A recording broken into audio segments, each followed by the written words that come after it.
So I'm Mandy, I'm from Higher Standard. We've been in business for 10 years. Been doing other companies' hiring and background screening for 10 in this company, but my business partner Emmett and I have been doing this off and on for about 15, her about 20. And so we've put together this little proposal, Hiring 101, that you can use on your own and with little tips and tricks. The funny thing is that people always think that they can hire, but just like plumbing or refrigeration or anything like that, not everybody can do that. Hiring is a skill. And the thing that we do really well is weed out people by process. So I'll go through a little bit of that.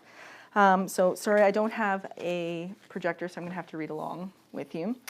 So the most important thing is kind of your steps to hiring, which is where you need to start. So a lot of companies will not put together a position profile before they hire. What that means is, what exactly is this person going to be doing? Write it down. What are you going to be paying them? Where are they going to be working? Who are they going to be working underneath? What are their hours going to be? What exactly do you need them for? And are there going to be Saturdays? You know, if you don't have that all in this profile, then it's harder to sell it to the person when they're coming in. And then creating an ad. So there are so many great places. Everybody always thinks, oh, Kijiji, because it's free. Canada Job Bank, though, is really great. You have to almost like give a fingerprint, though, when you open up an account. They've gotten a lot stricter, if you found that. You have to be really, really careful with what your wage is, because you're only allowed to put in certain parameters in Canada Job Bank. But it goes out Canada-wide, and it has a lot of clout because it's a federal job bank service. Other good ones are, there's so many for specific industries. So I don't know about plumbing, but I know for certain other ones that there will be, like for HIRA, which is like the HR Institute of Alberta, you can post on there. You can post on, oh, off the top of my head, I can't think of all of them. But for certain trades, it'll be specific to that industry, and everybody is always searching those sites. What do you know about Indeed.com? Indeed picks up ads. So you can advertise. You will get a heck of a lot of spam from there. So you have to be really careful how you put your contact information. So Indeed is kind of like Kayak is to travel. Okay. It goes and sorts through everybody's and then posts it there. Other good ones are on your website. Facebook, everybody should have a Facebook business account to advertise under. It really is the best.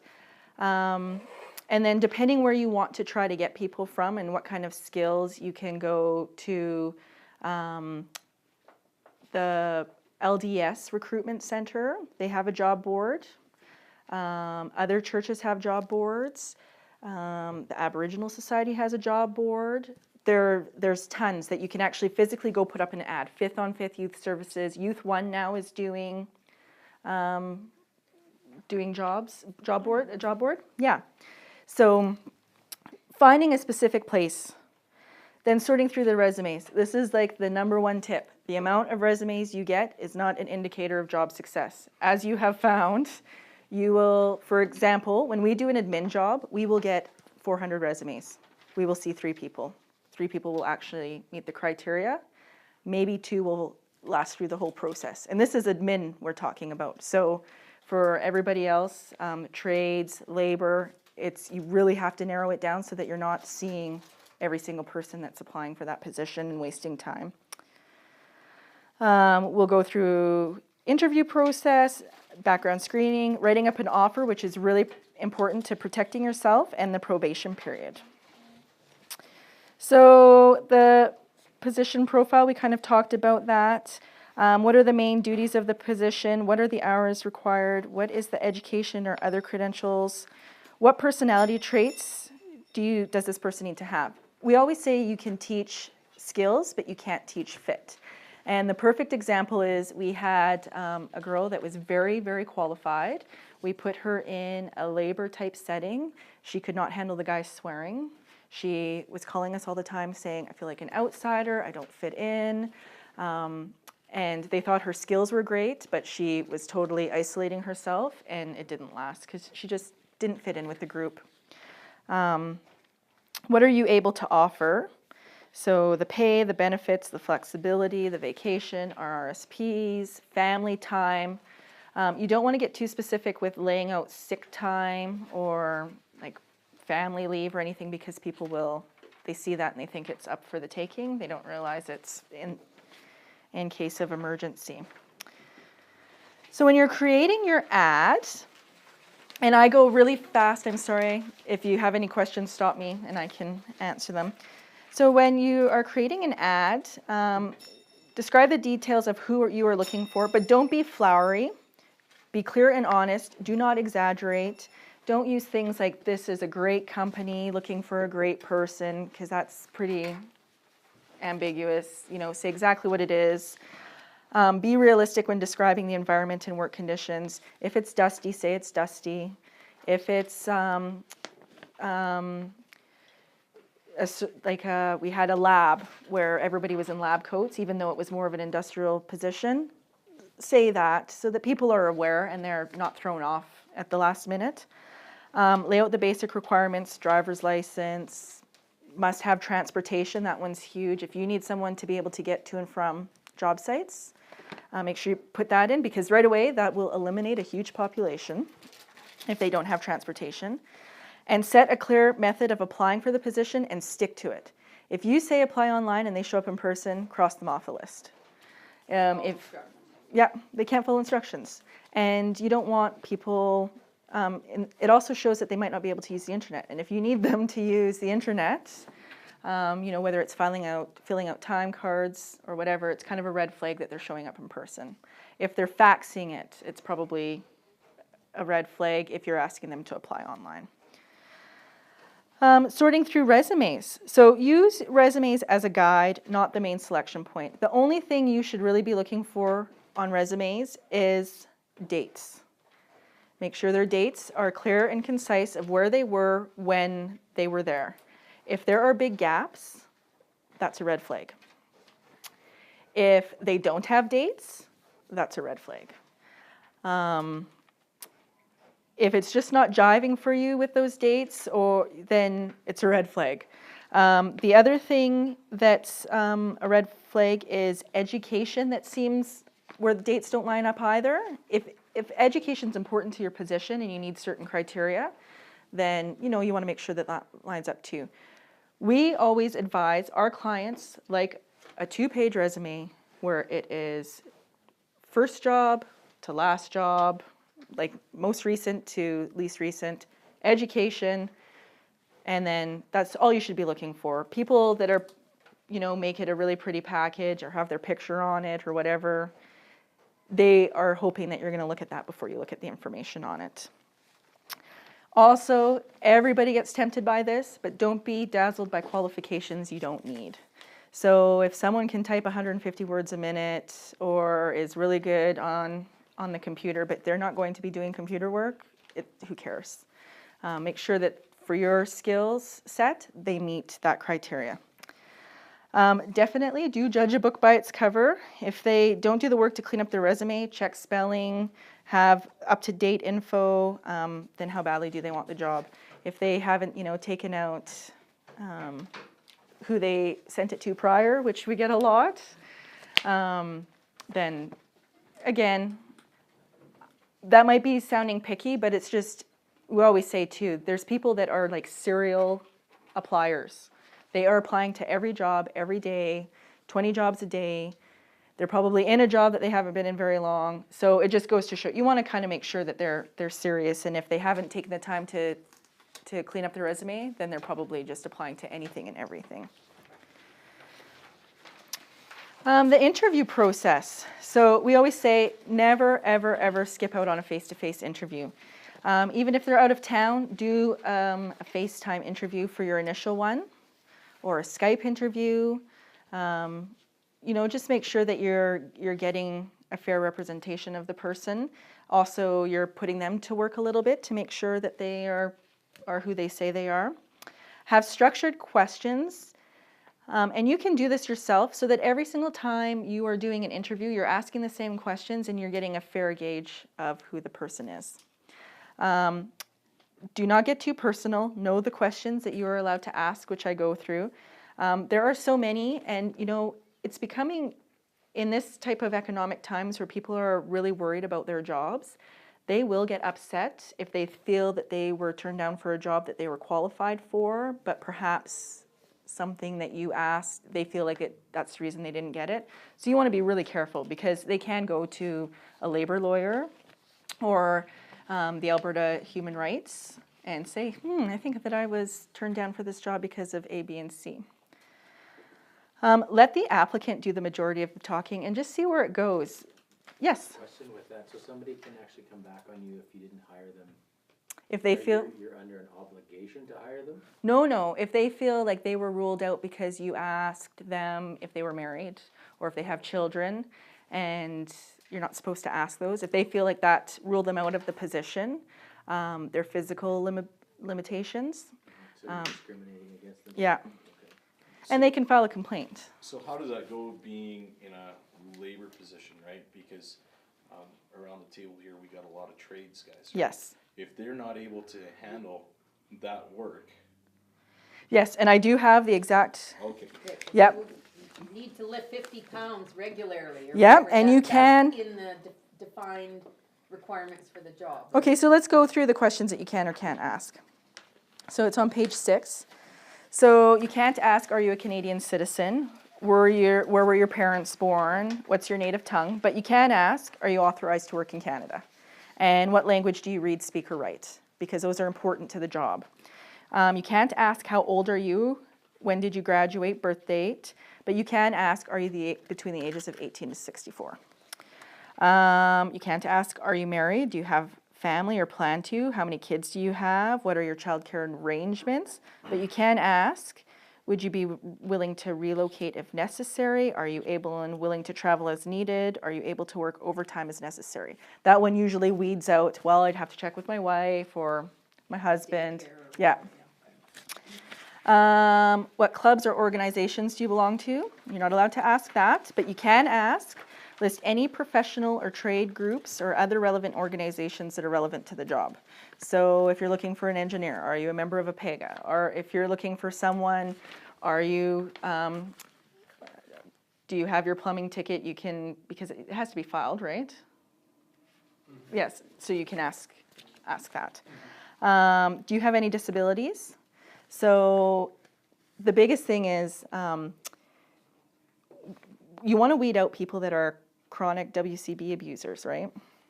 And you can't ask, have you ever had a WCB claim? You're not allowed to ask that. But you can ask, are you able to perform the essential functions of the job? So I always would say, you know what, this is going to be a job where you're lifting 50 pounds a day for, and I think the example they used here is 100 meters at a time. Are you going to be able to do that? Normally that will weed out right away the people that don't want to do that. Say, oh, well, I have a bad knee or I have a bad arm or whatever. If they hesitate on that question, then I would say that's a red flag. We've had people that have gone to work for one day and all of a sudden have a neck injury for 4 months. What was the date? You can't ask. What was the last date of your last physical? Have you had any recent or past illnesses or operation? How's your family's health? How did you lose your eyesight or your finger? Or why are you limping? You cannot ask that. But the best question to ask is how many sick days a year do you think you take? And as part of the hiring process or after a job offer has been made, you can request a medical, but you can't take the job away based on that. You have to be prepared that once you find out the details and you've hired them, that you're prepared to deal with whatever that medical says. So again, if there's Even red if flags. They don't fall into the category that they said they could. Yes, because there's probably red flags about that beforehand. That's a tricky area. However, if you don't do the medical and you see that they can't do what they said they could do in those first 3 months, then you can get rid of them, no problem. But you can't take away a job based on all of a sudden something that's been discovered from that medical once you've offered it. Um, Here's a question. yes. What if as a result of that, they're tested for narcotics and you find that they have substance in their system? Okay, Canada is very tricky when it comes to drug and alcohol testing because it's considered a human charter rights, yeah. And you are not allowed to restrict someone, I think actually I have the right words in here, for drug screening is tricky territory and you should have legal advice because you cannot discriminate based on someone's perceived disability or a previous or existing dependency. And a lot of times, as a company, if they've been with you for a certain period of time, it's almost your responsibility to help them get help. It's considered a medical issue. So a lot of places that are doing drug testing, like on the rigs, they're American companies that can get away with it. Canadian companies, you have to work with a lawyer to make sure that that's okay. You can't ask, have you ever been arrested? Can't ask that? No. You guys should talk about this out loud, so Yeah. everybody could benefit. So if we have a policy about, like drugs and smoking, and when we hire them, they sign it, then that can be enforced, right? No. So you can say that it is your policy that they are not, because it's common sense and it's the law, they can't be drunk on the job, they can't be operating equipment on the job, and you can fire them for that. Yeah. But you can't make it that we will be drug testing you. Yeah. No, but I mean, when they, if They you're, show up for yeah, work, it yeah. could result in immediate termination Yes. without notice. Yes. That's what Yes. you're saying, right? Okay. I Yeah. think that's what I have. Yeah, Yes, yeah, it's you're really- okay with that. Okay. So you can't ask, have you been arrested? But you can ask if they've ever been convicted of a specific offense. So if you need them to be able to operate a vehicle, you can ask, have you ever been convicted of drunk driving or DUI? Will driver's abstract provide that information? Not if it's not relevant anymore. Okay. A criminal record check, you can do. Without, No, they have to sign off on it. okay. And, but you cannot, this is where it gets tricky again, you cannot single out people to have criminal record checks. If you're doing it for the position, it has to always be done for that position. You can't be like, well, that guy looks kind of shady, let's get a criminal record check if we're on the fence. You're not allowed to do that. But you can make it part of your hiring process as long as you're doing it for everybody in that position. Okay, because I know one of our contracts requires that we may be required to be subject to criminal record checks if upon request. So it probably makes sense then to just do that up front, and not worry about it. Yep, absolutely. Okay, so it's just, You just can't make it like a personal thing against one person. But what if you have it part of your hiring process as, you always do it after the first interview? Yes? Or after like a second interview. So if you do it after the second interview and the first time you think they're shady, you don't ask them back for the second interview, so then you're not doing the check till after the second interview. That's okay because it's part of your process. Okay, so It's, as long as yeah, you're on the it's, process, yeah, before a job would be offered, Yes. you'd be subject to. yes, Okay. yeah. So you declare that up front. You can change your process, absolutely. The thing is that where there's a little bit of gray area is that if it eliminates someone and they feel like they were targeted, then they could be in trouble. But then that's when you can just change, so if you're hiring, like we would say for administrators or bookkeepers, some companies have had a bookkeeper for 20 years, so they've never done a criminal record check. Now all of a sudden they need to do it, so they just write up a new process that from now on, all these people will be checked, and you're okay. But not so much like, let's say we were hiring plumbers, and so we had like a rather sketchy group, like the whole group was kind of sketchy, so we're like, we could change our process to include this time, and then change it back. No, You would have to keep. you would it. have to do it moving forward. Guys, can you talk really loud with your questions? Because she's got a mic on, but that's the only, we just want to make sure, because I'm going to send this to the other clients, that they can hear your questions too. So thank you.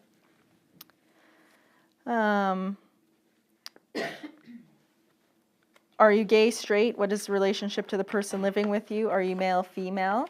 Which isn't a far off question anymore. We had someone going through that was transgendered applying for a position at a feedlot, and it was very confusing as to what their gender was. And she came out and told us, but we couldn't come out and say, so who are you identifying with at this? Isn't that asked on a lot of applications?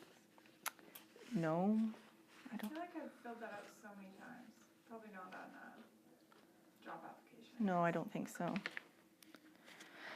So to keep in mind, if the question is not pertinent to the physical job that they will be doing, do not ask the question. They're only supposed to be job relevant questions.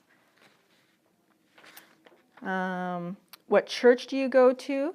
This one's really popular because people want to know, can you work on Sunday? But you're not allowed to ask that. So just ask, are you available to work Saturday and or Sunday? And that will rule it out. I've also had people want to know if somebody smokes. Do you smoke, drink, do drugs? And again, normally if somebody smokes, you can smell it on them, but you can't rule out their position based on whether or not they smoke, drink, or do drugs. Which is crazy because if it's a safety risk, but you can usually tell, and that's why we always say you should touch every applicant at least 5 times. So their resume, an initial interview, reference checks, credit checks. That's what you meant. That's what I was thinking too. No, like just touch their file 5 times. Yeah. Maybe clarify that one for the camera. Touch their application 5 times. So, back to page 3. So you've done the interview. And now you have some people that you want to meet or move forward with. Now's the time to do your homework. The number one failure that companies have is that they never do any background screening. And by background screening, we mean doing references. Now, again, there's rules to doing references. You must have the applicant give you permission to call the references. You cannot go and ask questions about them without their permission.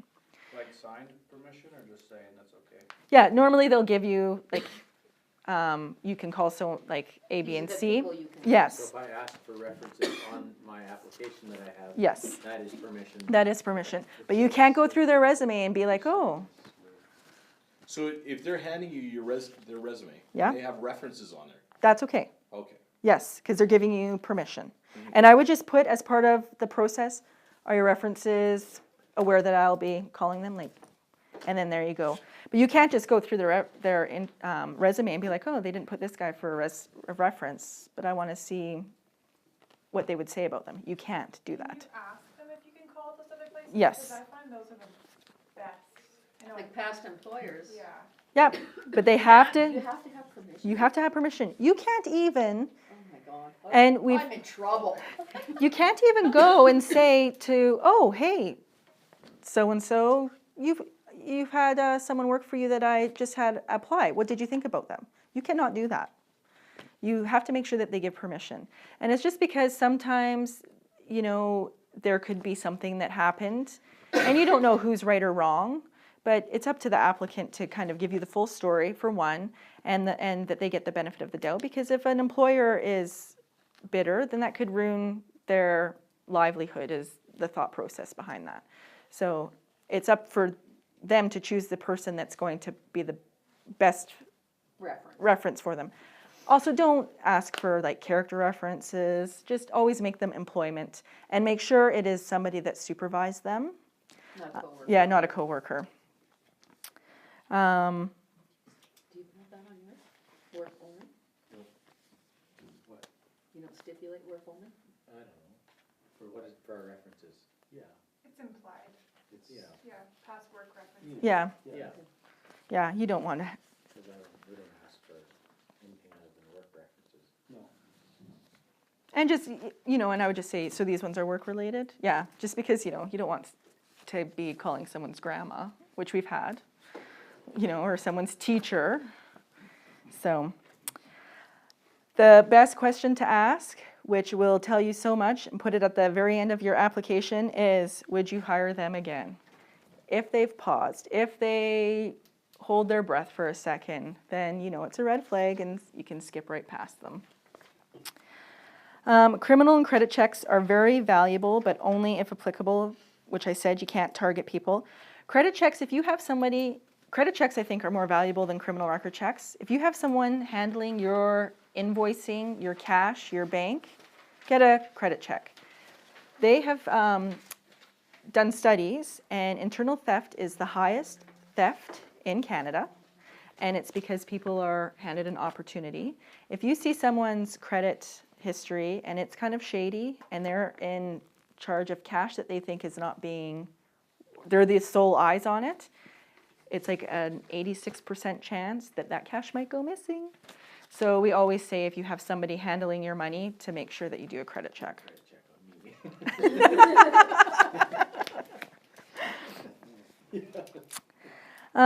And do testing if you require certain skills. So if you need someone to do Excel or Word, do that testing, but don't get, if it's not relevant, then we always say don't do it.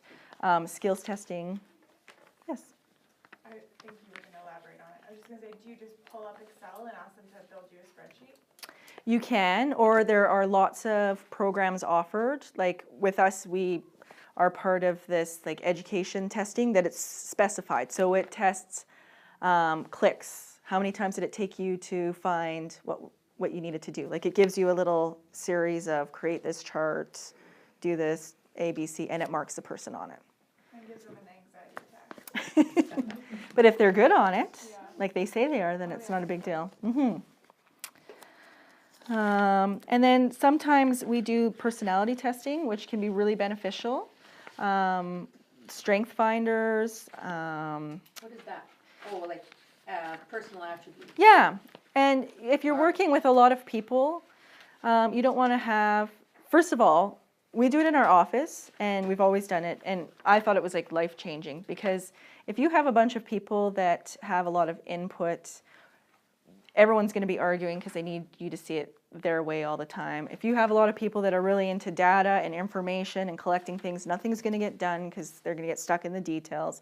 So sometimes it's really good, like for us, we know, okay, for this position, they need to be responsible, they need to have this strength, they need to have this strength. So if it's applicable, that personality assessments are really great.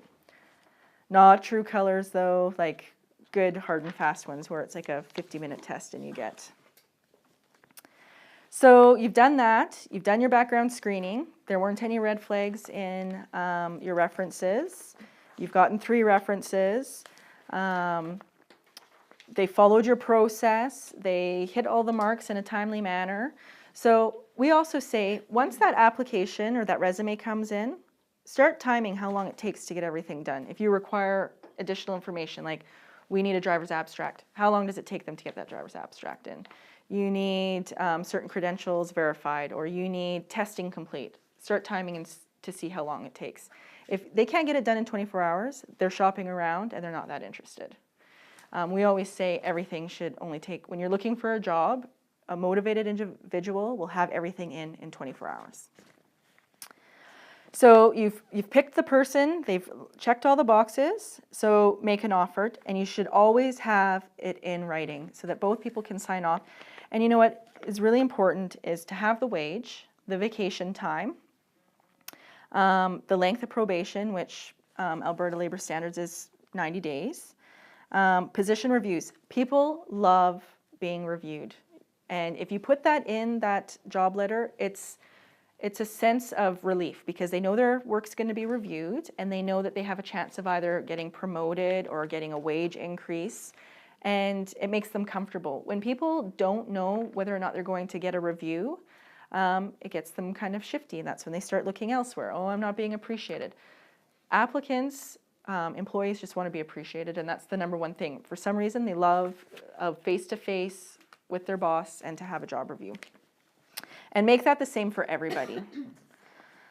Put the job description in there, who the supervisor is going to be, if they're getting benefits, when they'll be getting benefits, what they qualify for, can their spouses or common law or whatever be included on that. Make sure all of that's in there. It's always better to have too much information than not enough, because then if you have any problems, it's already in that letter of offer. and have both the company rep and the employee sign and date it. Getting rid of employees is extremely hard if you don't follow all the steps. Always, if you're going to reprimand someone, do it in the steps. 3 letters usually need to be on file that they need to sign off on. If you don't have that, pay them out. We always say, and then, contact a good labor lawyer if it's for a long time and you think it's going to be really messy. Pay the labor lawyer to see what they say. But yeah, always put everything in writing, everything. Yes, I know that. So there is a 3-month period where there's no reason needed from either side. Everybody can just part ways, no problem. If in that 3 months you have any issues, any chronic lates, chronic attendance problems, we once hired someone for ourselves who was awesome until their 2nd week of work. And then they missed like 8 days of work in the first 6 weeks. And we paid them out. We're like, see you later. So it's, you just have to do what you have to do. So we have like the red flags that we always watch in those first 3 months. The excuse maker. If they have issues meeting deadlines, but no problems providing why, it's going to be a problem. The know-it-all, so they have problems dealing with feedback or guidance from authority figures, that will always be a problem. It's especially if these things show up in the first 3 months, they're that comfortable to, argue with you, then it's going to be an issue for the whole time that you have them. The drama king or queen, so if they have, as human beings, we want to save people and help people. That should be triple highlighted. Yes, we cannot, and it affects our business. If there is instability in their personal life, which, by the way, 9 times out of 10, they've already told you in their interview, like, this is when we'll have people say, I'm having a divorce, my kid's, on drugs, I can't do this, I can't pay my bills. Don't even hire them. I just need a chance. This is like a long-term problem with them. And then they get people sucked in. So what happens in an office is that drama king or queen then is always like, oh, you wouldn't believe what's happened to me. Then that employee feels bad or that employee is frustrated that they still have a job. The office affair, inappropriate behavior with coworkers. You can have like a no fraternizing policy in your documents to make if you're uncomfortable with that. The Facebooker, so personal misuse of the office computer, and that doesn't just mean that they're on Facebook, but they're sending out resumes on your computer, or they're looking at personal information they're not supposed to be looking at. They're going into company files they're not supposed to be going into. The storyteller, inconsistencies, and the reason why they left their previous job. We have had this come up so many times. We've gotten to like offer letter for jobs that are $150,000 a year, and it's like, it just isn't adding up. And we've told clients walk away, even though they're in love. We're like, walk away. There's just something not quite right here. The competitor. So these are the people that cannot get along with coworkers on the same rung of the corporate ladder. Or they always have envy of the person that might have the extra year seniority on them. They will always cause problems. So if you only do one thing, make sure it's background screening, which is references. A criminal and credit check too, it doesn't cost very much, and it's always, it's really easy. You get it done in 24 hours through us anyway. Internal theft costs Canadian businesses an average of $150,000 a year. Employees steal more often than managers, but theft by management will cost you more because they have more access to stock or money.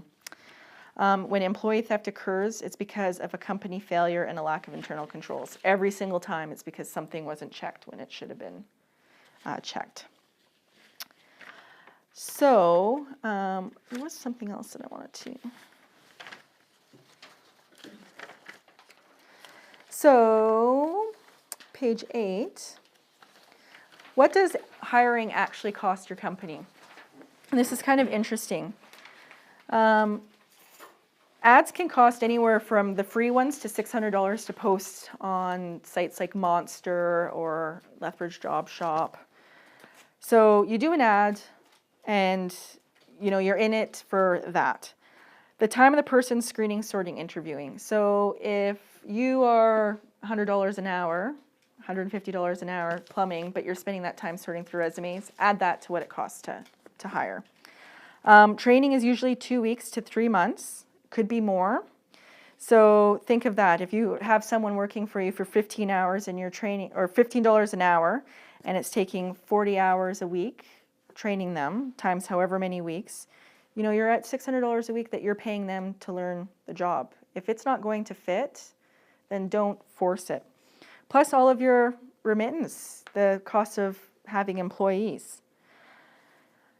So it's about 20% that, so if you don't have a good hire off the bat, it's costing you a lot of money. We always have employers like, oh, I have this terrible guy working for me, but he's been there for 12 years. I don't know what to do, but everybody's miserable around him. Pay him out, get rid of him, give him the 6 weeks that you're going to have to give him, and find someone that actually wants to work for you. We don't need to put up with bad employees at all. The other thing is that they did a study. Did I put that in here? And in a Canadian study that said Canadians would take 20% less pay for 20% more time off. And so you might not be able to pay the big dollars, but you have a lot to offer as employers by flexibility. Yes? And they're more productive before they take time off. Yes. So if your staff know that they have a vacation week coming up every quarter, they're gonna get way more done than they would have if they only had one vacation a year. Yes, and we're also in this weird, with millennials, it's so a lot of them have never had full-time jobs until they're out of school. Not like most of us have always had probably a job. So they don't have work experience, but yet they expect high wages and they expect flexibility. If you're able to offer flexibility in your job, then you might get someone really, really great. And we always say that someone awesome for 2 years is better than someone mediocre for 5. So weigh that out. If you have someone, they're not going to stay with you forever, they might open up their own company or they're just looking to get experience, but they have, great education, great skills, bring them on for 2 years knowing that they're going to leave. Every person we've ever hired, we know that this is a stepping stone, but we have great relationships with them after because it's out in the open. And we would always say things like, get this all set up so that when you leave, we're at this stage. Because people have, great people in 2 years can do great things for your business. Okay, I have a question. Yes. It's an industry, Jared will, most you'll probably relate with irrational hours of work. Like in our industry, if it's raining, it's a day off. If it's a good weather day, you might put in 12 hours. Like, how do you shuffle all that in the legal sense of making sure, like if you're offering a full-time position, you can't really offer them Monday to Friday from 8 to 5. No, but you fall into a different category, So according how to does Alberta labor standards. Okay, so Yeah. can you explain that to me so I fully understand, because this is an issue I definitely, like if I, if I have to say, okay, I'm phoning you in the morning and saying, sorry, it's a rain day, off, am I obligated to pay them? No. Okay, so So the only this is where I time- need clarification. So the only time you're obligated to pay them, so first of all, I would have that in writing. If it's a rain day, please check with me before you show up for work. The only time you'd be obligated is if they show up to the site, then you must pay them 3 hours. Minimum wage. Yes. But only minimum, not Yeah. their job rate. Okay. No. Well, if you tell them, then they still show up, you still have to pay. No, because you told them. Yeah. And I have to, how much notice? So if I get up in the morning at 6:30 and the regular start time would be, say, 7:30 or 8. As long as I notify them in a reasonable period of time, but Yep. prior to them departing from home to Yep. get to the job site, I am Yep. not obligated to pay any No. wages. Okay. Can I just say something though really quick for you guys? There's certain things that are allowable by Alberta Employment Standards, but the last thing I would want you to do is to be fighting tooth and nail with your employees over minimum wage, because that's gonna damage morale. Well, and If an employee's like, well, I went to the job site, I never got your text, you might occasionally make the decision to, you know what, sweetie, I'm just gonna pay you. Obviously don't let them abuse that, but. And I was going to saying say that do the actually. minimum. Okay, good. If you have someone that you think that you're going to have problems with, where you need to always have checks and balances in place, don't hire them. Yeah. Just don't, because they will find reasons to complain and be a problem. People in your industry, it's like nurses and police officers and teachers, I always think. You know what you're getting into. Yeah. If as a teacher, So- you're gonna complain about the work, but no, you have summers off, So like what there did you would be think you were getting Yeah, into? so then if they're working in excess of 8 hours, but not, am I obligated to pay overtime? Or if they work less than 40, or over 8 one day, but not 44 hours in a work week, when are my legal obligations? So when it's it comes 8 to hours a day or 44 hours a week. Or. Or. So if they work 11 hours one day and 6.5 the next, and 7, and it ends up being 32 hours, do I owe them overtime for No. the shift they worked over? Okay. No. Just to be clear, Yep. because I wanna make sure I'm So straight on that. here, I will 'Cause give you haven't this. been. If they're under 44 hours, I haven't been concerned about overtime. Employment standards, you can get Okay. these books online, but Okay. here's How some, does it work if you pay in a 2-week pay period? Like, let's say they work 39 one week and 52 the next week. it's still by week. It's still like by week? Sunday to Sunday type thing, yeah. Isn't it 8 hours or 44 a week based on the employer's decision, not the employee's decision? Yes, it's the employer's position, yeah. Whichever one is more, I think it is. 8 hours a day, 44 hours a week, or whichever is less. But it's also by industry. So the construction industry doesn't have as stringent rules like we do in an office setting. Right. Yeah, Okay. You can also bank hours and pay them out as straight wages as well. yes, As long as you have an agreement with. yes. Yeah. But So that's the same, everybody would the insured same as thing well, apply so. then with statutory holidays? Stat holidays is If any, they're off, if they're given the day off in lieu, then I don't owe them, or do I pay them if they're not working a regular scheduled shift? so stat holidays are, first of all, they have to be there for 30 consecutive, like 30 days. And if it's their regular day and they work the day before the day after, then yes, you have to pay them. At straight time for 8 hour, a typical shift? Yeah. Okay. If they work it, then it's time and a half. Okay. Is this it? But if you Yes. pay them, Oh, well, there you go, she's if you gonna pay them email us the vacation link. and holiday pay, What a then you good don't have to pay them Go, for staff. she's so awesome. Yeah, because in the Right? construction Right. industry, you Yeah, pay like if you pay the 6%, 9.6, yeah, 6 plus which is 3.6, holiday. voluntary. No, that's a vacation and holiday put together. Holiday. The holiday pay. But everybody has to pay vacation pay. Can I send them your PowerPoint too? Then? Oh, yeah, Can I send- yeah.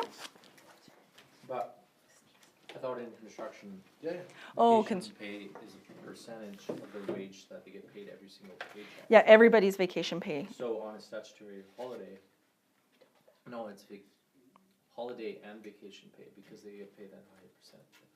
I don't know. If they come to work, it's My different, I bookkeeper. think. Mm-hmm. So I don't know the rules on, It's 9.6%. okay, Yeah. Otherwise, I think it's like 4.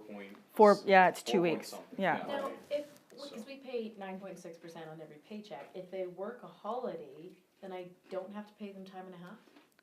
I would look into that depending on, because I always can't think of have, that. But I don't know. What, sorry, I missed that, why do you pay 9 point whatever? Well, it's holiday and vacation pay, we just pay it on every paycheck. So we, Rather than let it accumulate. yeah, Yeah. Yeah. okay. Yeah, there's different examples in here. This is a really good resource. but it would make sense that we wouldn't have to pay overtime, because we've already paid them for the holiday pay. One of our employees, he never looks at his pay stubs and we didn't Yeah, know the that he was 9.6 accruing includes the vacation. stat. Yeah. And he went to school and he's like, okay. Well, I can't feel bad by vacation day, overpaying. I feel bad if I underpaid. Oh, they'll tell you if you underpay. Yeah. Oh. No one ever That's tells why- you if you One of ours overpay. won't, he won't, I missed something one time, Aw. I didn't hear anything, and I had to catch it. 3 months, it has to be paid out. You're not allowed to Some don't do it even in look, 3 they're just like, okay, the money's in the account. So yeah, this is a really good resource. Paychecks while in school. Okay, so that brings up another question in our industry. If we schedule an office closure over Christmas break, am I obligated, if they're on an hourly sort of seasonal basis, then do I have to give them notice, obviously? Do I have to compensate them financially? No, as long as I give them adequate notice. Because you're giving them 2 weeks vacation pay, whether it's accrual or on every check. And then, but that, I would be clear with them, then when you hire them, that you get 2 weeks off, but we are closed for 1 week during Christmas, so that they can make accommodations. So they're still entitled to 2 weeks, but they have 1 week of closure. So intentionally, they're getting 3 weeks vacation. Yeah, but one's not paid. Right, But okay, I would make that really clear. okay. Yeah. Because, yeah, last year was the first time I ever even closed the office, and there was just me, so it didn't matter. But Well, and it's becoming, I can tell you, it's becoming more and more popular. 10 years ago, people would only close like 24th, 25th, 26th. Now people are taking that whole, from like the 24th to after New Year's off. Same with summers, we're really noticing that Fridays, barely anybody's working yeah, anymore. doctor's Yeah. offices. Everything is, people are really, They were, they're closed. How about Fridays. you? That'd be great. No, no. Think we should do that? Should have stayed in No. school. That's not gonna work with your budget. Okay, new policy, Fridays off. Friday Easy. afternoons are great for me at the suppliers, if somebody Maddie. else is there. yeah. And all the county nights. So I know that some of you are have like specific issues dealing with labor or, semi-skilled. And again, that's where I would say if you can get people really good for one season, just be happy that you've got them for one season. It's more of a transient group. And what we're seeing now is, I was just saying to Richard, this market reset with oil field workers, they still have kind of high expectations of what they should be paid. We actually had a girl come for admin thinking that $90,000, she needed $90,000. And we're like, that's not what you're gonna get paid in Lethbridge. So, but she'll go home and be on EI making even less than that. And she has to realign her expectations herself. And I think just like everybody else, it's kind of it's what's happening. So we're just calling it a reset, and people need to get a little bit more realistic about what's happening. So one of the things that's helped me for hiring, and weeding guys out, especially with our laborers and the apprentices, which we're hiring, 7 o'clock in the morning interviews, cause we start at 7 AM. And we know if they're not making it for an interview at 7, they're not making it for the job at 7, doesn't matter, And that's a Yeah. great process. so. Yeah, great process. We also have a job application that they have to fill out and email to us, or they can drop it off at Perfect. the office. But a lot of guys, we posted an ad, a lot of guys are just sending a resume, and then they'll call, hey, what about this job? Well, it has it in the job ad. Tell them, if you don't fill it out, So you've set up a process. See, Yeah. it's all these little Yeah. processes so that people fall off. That's what we always say. We are waiting for people to fall off Yeah. and impress us when the ones that don't fall off. Yeah, just little Yeah. processes. I love processes, however, I get a little, like Jared and Verlin have an ad out for laborers who will be working out in the hot sun with shovels and whatever other tools, but they will not be on a computer, they will not be required to fill out applications or do anything online. So I don't necessarily feel awesome about us weeding people out without that skill because they don't need it in the field. What do you think about that? If they want the job, they need to be able to apply for it and Follow instructions. it's following instruction because and we have some more stuff that's moving online in the field. Clock in on your phone. Yeah. Through an app. Okay, yeah. and It's not 100% essential, though, you're right. like even the guys that are in the shelter, the motivated ones will figure out a way to get you a resume. But Or will they fill out an yes, or the way that you want, Okay. they'll figure it out. Okay. Yeah. Library has computers if you need. Yeah, exactly. Or even the Canada Job Center. Yeah. Yeah, I Yeah. get that. So it's about their motivation It level, is. not about their skill level. No. 'Cause they could ask someone to show them how to do it. I bet you if you got an application that had some spelling mistakes, but it was on time and it took less than 24 hours to get it, you'd still look at them, right? Yeah, like it's for that yeah. position. For an admin, No. yeah. No, no. So that's where we say, like, don't be dazzled by skills that This- you aren't this relevant. I have to point out just because I'm a jerk. Oh, Verlin, Do I have a no. spelling mistake? Yeah, I found one. Good for Always you. find them. No chocolate for you. You found two? You- It you- says rung, You must and it's hate my email you. W-R-U-N-G. That is correct, though. It's like of a ladder. Yeah. Not like It's rung a not bell. W, Oh, you think It's R-U-N-G. it's not rung a bell? Not rung a This is bell. not the point of this meeting. I just saw it, okay? But anyway, I saw that. I saw that and I couldn't help it. I just don't say anything. What was I gonna Yeah, okay, it's on page 5, at the bottom. Okay, so, Okay, doesn't matter. okay, here I am, That's right. I'm zoning in on personal. Okay, if I find the right candidate, you can say like a Can I sit? screenable. Yeah, Yeah. Okay. We'll just tip the town. And I need, to invest in some skill, so I'm gonna have to redefine the way I approach this. So I'm gonna clearly define in my job description, my application, what the minimum requirement is, the non-negotiable. You must have your own first aid certificate, your own climbing gear, your own whatever else it is, right, that I'm supposed to have. But I've got a candidate that maybe is potentially the best candidate, but doesn't have all, and I'm willing to invest in that employee for training. Are you hiring somebody? I haven't even seen his resume. What, no, I'm starting from scratch again, my whole Oh, first okay. experience has Like, been send a those to me. catastrophe. Then, if I'm training, we talked about having non-compete clauses, like in my industry, as soon as you start showing somebody what to do, they're your latest competition, cause they think they can make all this great money with their truck and their stuff. But you're gonna be transparent with your financial goals and everything, and they'll know that with overhead and everything, you're really not making that much money, so. And non-compete clauses don't really stand up that well anyway, yeah, because you Enforce, can't, But they kind of help to, yeah, but it's a bad feeling, right? Because right away you're telling someone, well, if they've already know the skill, that I'm going to prevent you from being able to earn a living, Elsewhere. yeah. Yeah, okay, So it's not a But good, if it's you- not a good feeling. If Yeah. you don't invest in your employee though, you're not gonna get a return, are you? No, you need to invest in your You have to employees. invest in your employee. Yeah. Like, it's a risk you take, but if you don't take the risk, you're not gonna get, No, people want to feel valued, yeah. the non-compete clauses I promote is you can't go start your own business within 2 years of leaving here within 50 kilometers, stuff like that, not like you can't go work somewhere else. What do you think about that? I I, don't know if I would sign one. no, and I know, You guys are entrepreneurs. Yeah, not but I wouldn't hire you then. Yeah. Alright. That's every one of my guys have to sign one. I see. 200 kilometers, 3 years after working for me, they're not allowed Richard's to dad's compete a for me. lawyer, he's kinda hardcore. So, Oh, that's on video. Send Richard a copy of this.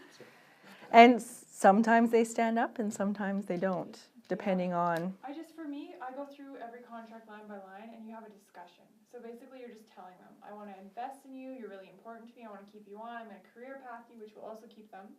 And I would like for you to sign a non-compete clause just saying that you're not gonna leave me and go start your own company. And I think that the entrepreneurial types and the employee types are very different, so it should discourage the wrong person from. So then, we're investing into developing the optimum staff member. Another thing that we find in our industry, I don't know about you guys, is side jobs. Oh, they got a few days off, they're gonna do patio on the side, cash jobs, right, whatever. I'd like to clear, like, my concern is are they using their own equipment, or are Yeah. they using my equipment? Are they going to get, if there's a risk of injury, how is that activity going to impact their ability to perform the job? absolutely, for and it me? affects your And so, WCB. and I would be in my rights then to say that they can not do side jobs, however, maybe I'll provide an alternative option, is it maybe a commission for jobs that they bring in addition to the company that would not ordinarily have, the person may not have phoned us directly, but if it's a lead that you have and you bring that and we book the work, then can we give you a bonus for new work? I would do that, and I would have that in the contract. I would also have in there that company equipment is not to be used outside of company time. Yeah, and Brio Salon is a really great example of somebody who defies the stigma of the hair industry. So how many in this room know a hairdresser? Yeah. Okay, so how, those hairdressers are constantly doing cuts, colors and stuff at home or at their friend's house. Maybe not the ones you know, but most hairdressers do side work, and it's really profitable because they only have to pay $8 for the product. But Heather at Brio encourages her staff to have a list of 5 people that they're allowed to bring in, and they only charge them product costs. And she just makes it almost stupid for them to want to do it outside of work. Because they make more money by bringing it to the shop than they do so from that's a doing really it. great idea. Yeah, that is a good idea. Yeah, and just have it in your, like that, and I don't know if it would be called non-compete, I think it is, but when they're working for you, like let's say someone's working for Richard, we expect them not to also work for another HVAC company. Yeah. Or do private HVAC I've heard them be jobs. called like moonlighting clauses. okay. Yeah. Just make sure that you're their main interest or your main employment, right? Mhm. Working for longer hours. What'd you call it, moonlight? Yeah, it's like a moonlighting clause. I had a question on the, somewhere about being mandatory to be able to get to and from work, so to drive. Can you ask questions pertaining to, like, can we see your registration to make sure that they actually own a vehicle? Or like, what can you ask? You can ask, do you have transportation? Okay. Do you have, this is what I would always ask, Do you have, hard hat, boots, transportation. but what can you specify transportation? Because I had a guy show up on a bike, cause he's, oh yeah, I've got transportation. Oh yeah, you can ask for a As car. long as he's not Okay. required Yeah. to drive one of your vehicles. Or it do you doesn't have matter a, how you he can gets ask, to- do you have a valid driver's license? Okay. And then, do you have transportation? You're okay to ask that. So then, before you hire them, can you ask for their for a copy of their driver's Yeah. license and a copy of their registration, or? I don't know if you can ask for the not registration, But, Driver's abstract. but a driver's abstract and a driver's license, but you have to do it for everybody. okay. Like, you can't just single out, like, oh, I'm kind of doubting this guy has a car. Like, you can't single him out. Okay. But make it part of the process. Okay. Yeah, and just remember you can release somebody with no. If they can't get, 3 months, right? we had a guy once, so this is a perfect example, come in for a job, and he was like covered in sweat, and for an interview, and we're kind of like, oh. But then we found out, so then we called him, we were like, well, we'll give him a chance. He showed up to the job like half an hour early, and he was walking from like the North Walmart all the way over to the police station, walking, because the buses weren't running that early, and never missed a day. Like, to me, that's also motivation. We've had guys come running, like jogged their way into our office, desperate for work. It's motivation, because our bus system isn't very good. No. What? I thought Lethbridge had an awesome bus. Especially like Because you out to don't the use it. industrial area, it's I've impossible. never been on a bus yet in Lethbridge. Does anybody else have any questions that we want to ask Manny? Yes. You can check. Yes. Yeah, one more. So for us, when we post an ad, we say we only accept people that go to our website and fill out our job application. Is that a good idea? Yeah. Or should I get everybody's resume first and then say, you have to fill out this? It's up to you. If you, It'll weed out the non-instruction. yeah, That's it's, how much time you have like, if you want them to do the, making them do the work versus you go sort through. exactly. And then they put it And it's a in- click, right? In the ad, it's a click to your website to fill out the application? No, I think so. Yeah. It's not tough to do. No, it's Then so you can- easy. Well, and then the nice thing too is you're looking at apples to apples. Yes, Because they have to fill out the exact same information, right? applications are good. All the information? Totally. I think applications are good, especially in like high turnover. Yeah. It just kind of weeds it out a little bit easier. Okay, so you guys can do some recruiting for us. Like, I'm having an impossible time finding anybody with the skills that I need. I have to go outside. Do you have access to interview or recruit or whatever from outside of the area?